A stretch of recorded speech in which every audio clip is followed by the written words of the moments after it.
This is Jackie Rockwell with Brass Jacks Bookkeeper, and today I'm going to show you how to view and print customer statements.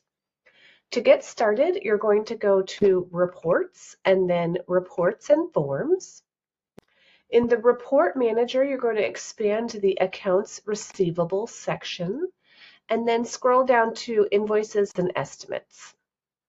Here you'll see two statement reports. We have Customer Statements Historical and Customer Statements Unpaid.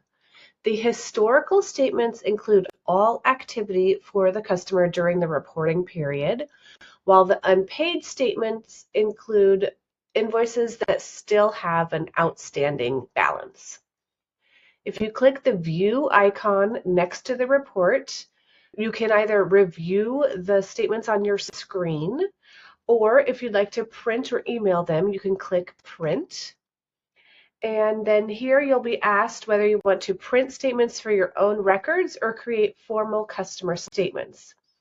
If you're printing copies for your records, click No. If you're preparing statements to send to your customers, click Yes.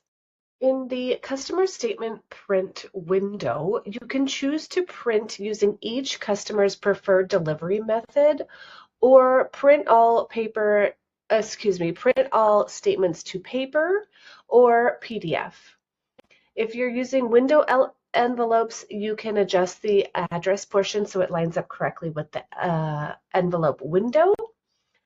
You also have the option to suppress your company information if you're using pre-printed letterhead or print your company logo instead of your company name and address. If you'd like to change the appearance of your statement, click Change Invoice Style to select a different statement layout. When you're ready, click Print and your customer statements will be generated. Thanks for watching. If you have any questions, please leave them in the comments below and don't forget to subscribe for more Brass Jacks.